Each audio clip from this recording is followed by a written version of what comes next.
On March 13, 2025, investigators entered a small trailer on Dye Road in Rutland Township, Meigs County, Ohio, where they were met with a scene they would never forget.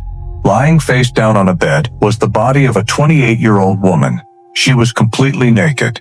Beside her body, a pet goat wandered quietly through the trailer, seemingly unaware of the horror that had unfolded. The victim was Rosanna Kinsinger, a member of the Amish community, a deeply religious group known for living apart from modern society. They reject electricity, television, smartphones, and many other forms of technology in order to preserve their traditional way of life. But what made this case so extraordinary wasn't just the unsettling crime scene. The suspect was also Amish. His name was Samuel Hochstetler, and he was only 18 years old. After allegedly murdering Rosanna, Samuel didn't flee or disappear. Instead, he went to her father's home and volunteered the devastating news that his daughter had died. And that wasn't the end of it. Over the next 3 days, Samuel remained by the family's side at the funeral home, helping prepare Rosanna's funeral and comforting her loved ones, all while hiding the fact that he was the one responsible for her death. This is the story of one of the most shocking crimes ever to emerge from the Amish community, a place built on faith, trust, and close-knit relationships, where those very values may have allowed a killer to hide in plain sight. So what really happened inside that small trailer in rural Ohio? How could an 18-year-old commit such a brutal crime, then calmly help bury the very woman he had just killed? Welcome back to World True Crime Vault, the channel where we uncover some of the world's most disturbing true crime cases, examining the evidence, the investigations, and the shocking truths hidden behind every file. Let's dive into today's case. To understand how this tragedy unfolded, we first need to know the two people at the center of the case. Rosanna Kinsinger was born in 1996 and originally came from Missouri. She had recently moved to Meigs County, Ohio, to work on the farm owned by Moses Troyer, a respected member of the local Amish community. Rosanna was known for her strong work ethic and kind-hearted personality. She taught school, made handcrafted goods, and was especially known for producing homemade goat's milk soap. Friends described her as warm, friendly, and someone who was always willing to help others. At the time of her death, Rosanna was in a relationship with a man from another Amish community. According to investigators, there was no evidence that she had ever shared a close or personal relationship with Samuel Hochstetler. Samuel, on the other hand, was born in 2006. He had grown up in Kentucky before moving to Meigs County just a few months before the murder. Like Rosanna, Samuel worked for the Troyer family. He was employed at their sawmill and lived on the property, putting the two of them in frequent contact. Witnesses later told investigators that on the last day Rosanna was seen alive, she and Samuel had spent part of the day helping build a greenhouse. During that time, Samuel repeatedly tried to impress her. He acted unusually attentive, offered to help whenever he could, and openly flirted with her. But Rosanna wasn't interested. She rejected his advances, making it clear that she did not share his feelings. Investigators would later consider that rejection to be a critical piece of the story that followed. By the evening of March 13, 2025, Rosanna Kinsinger had failed to show up for her usual responsibilities around the farm. For those who knew her, that was highly unusual. Concerned for her well-being, Moses Troyer, the owner of the farm where Rosanna worked and the man responsible for caring for the nearby goats, decided to check on her at the small trailer where she was living. What he found inside was horrifying. Rosanna was lying face down on the bed, completely naked, with no signs of life. The trailer's back door was believed to have been left open, allowing one of the farm's goats to wander inside. The animal was still walking around the room when Rosanna's body was discovered. Investigators quickly noticed that the trailer showed very few signs of a violent struggle. The room was largely undisturbed, with no significant evidence of ransacking or overturned furniture. There was also no obvious murder weapon left at the scene. However, a blanket on the bed and the condition of Rosanna's body raised immediate concerns that she may have been sexually assaulted before or during the attack. Recognizing that this was clearly a suspicious death, the Meigs County Sheriff's Office immediately launched a homicide investigation. Rosanna's body was transported to the Montgomery County Coroner's Office for a full autopsy, where forensic investigators hoped the evidence would reveal exactly what had happened inside that small trailer in rural Ohio. Over the following weeks, investigators began piecing the case together, one clue at a time. Search warrants were executed, electronic devices were seized, witnesses were interviewed, and forensic evidence from the crime scene was carefully analyzed. Every lead was examined in an effort to determine who had last been with Rosanna before her death. Before long, one name began to stand out: Samuel Hochstetler. Samuel had not only worked alongside Rosanna, but he also lived on the Troyer family's property, placing him in close proximity to the victim. More importantly, investigators became increasingly suspicious of several of his actions in the days following the murder. On May 5, 2025, detectives asked Samuel to come to the Meigs County Sheriff's Office, where they collected a DNA sample and conducted a formal interview. At first, Samuel denied ever entering Rosanna's trailer on the day of the murder. But as the interview continued, detectives confronted him with the evidence they had gathered. After Samuel was advised of his Miranda rights for a second time, his story began to change. The investigation had reached a turning point. Just one day later, on May 6, 2025, news outlets across Ohio reported that 18-year-old Samuel Hochstetler had been arrested and formally charged with murder in connection with the death of Rosanna Kinsinger. Following his arrest, Samuel was booked into the Gallia County Jail, where he was ordered to be held on a $1 million cash bond, an amount far beyond his ability to pay, ensuring he would remain behind bars as the case moved through the court system. As the investigation progressed, and later during court proceedings, Samuel Hochstetler's own statements began to reveal what he claimed had happened inside the trailer on the day Rosanna died. According to recorded testimony presented in court, Samuel said that when he entered the trailer, he saw Rosanna lying on the bed with her eyes closed. He believed she was asleep. He then admitted that he placed a blanket over her head. Samuel also acknowledged that he had sexual intercourse with Rosanna.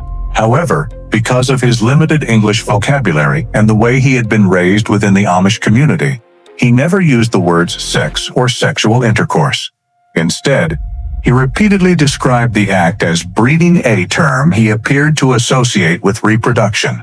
Throughout his statement, Samuel insisted that Rosanna never resisted and never told him no. But prosecutors strongly challenged that version of events. Assistant prosecuting attorney James Stanley argued that the forensic evidence painted a very different picture. According to the medical examiner, Rosanna died from asphyxia. Forensic experts testified that the blanket had been pressed over her face with tremendous force, so much force that it dislodged her dentures. Based on the autopsy findings, they concluded that Rosanna's death was not accidental or self-inflicted. Instead, she died after her airway was obstructed during what investigators determined to be a sexual assault. The position of her body further supported that conclusion. Rosanna was found lying face down on the bed, with her arms and legs fully extended, a posture investigators believed was consistent with someone who had already lost consciousness or was no longer capable of resisting before death. For the jury, it was these forensic findings, not Samuel's account, that became some of the most compelling evidence in the case. The case soon moved from the crime scene to the courtroom. On May 13, 2025, during a preliminary hearing at the Pomeroy Municipal Court, Samuel Hochstetler waived his right to a preliminary hearing.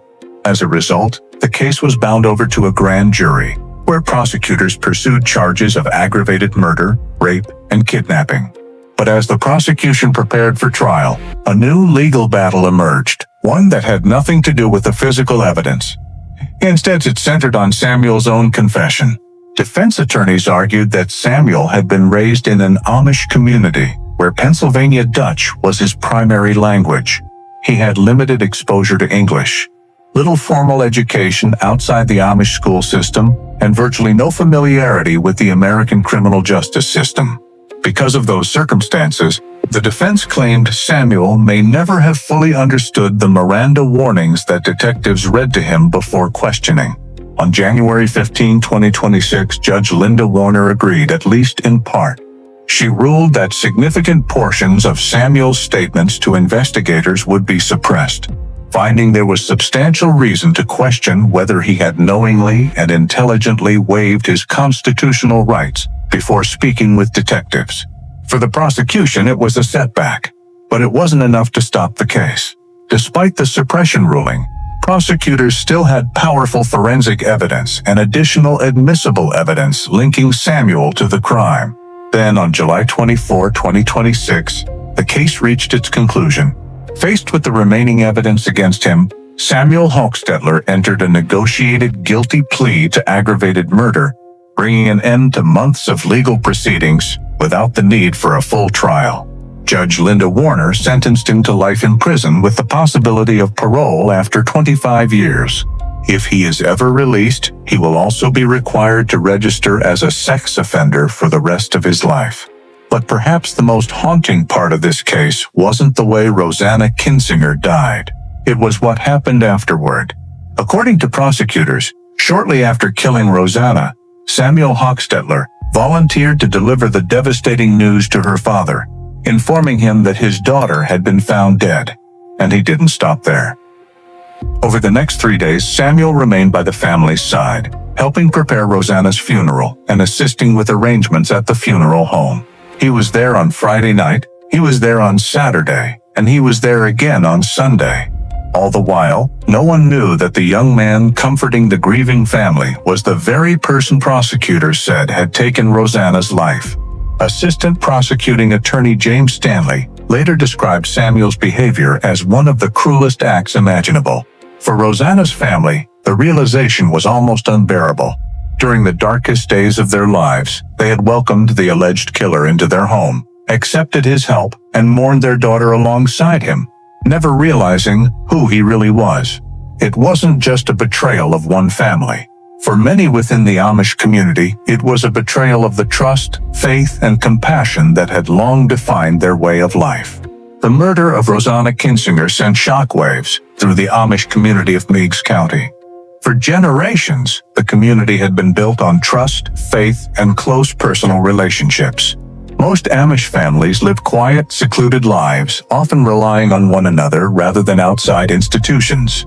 Contact with law enforcement was rare, and many believed serious violence was something that happened elsewhere, not within their own community. That sense of security was shattered.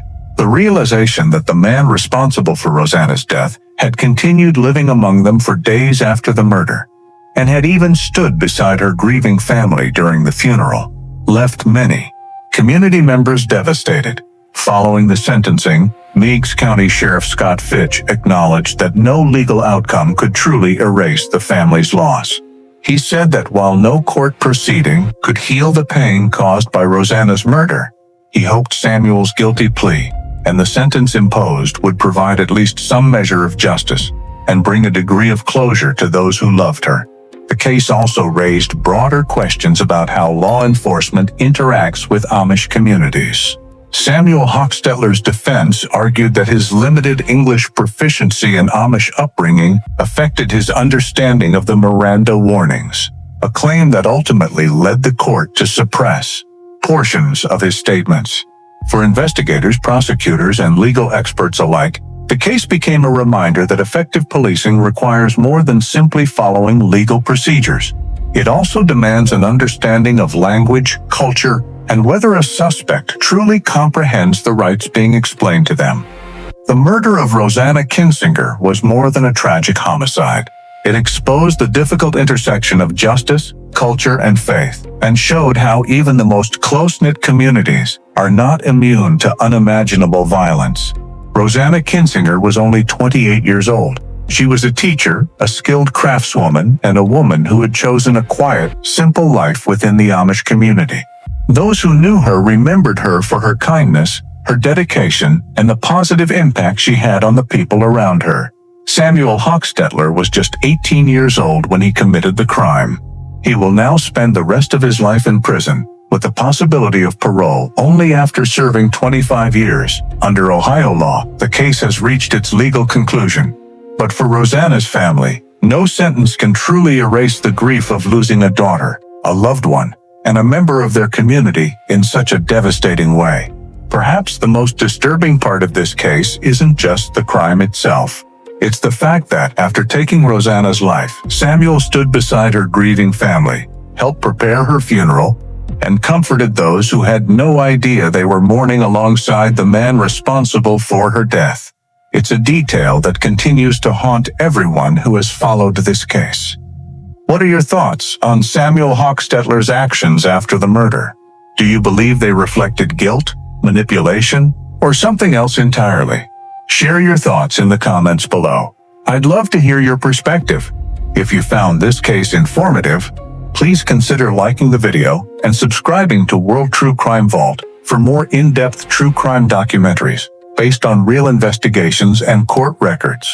Thank you for watching, and I'll see you in the next case.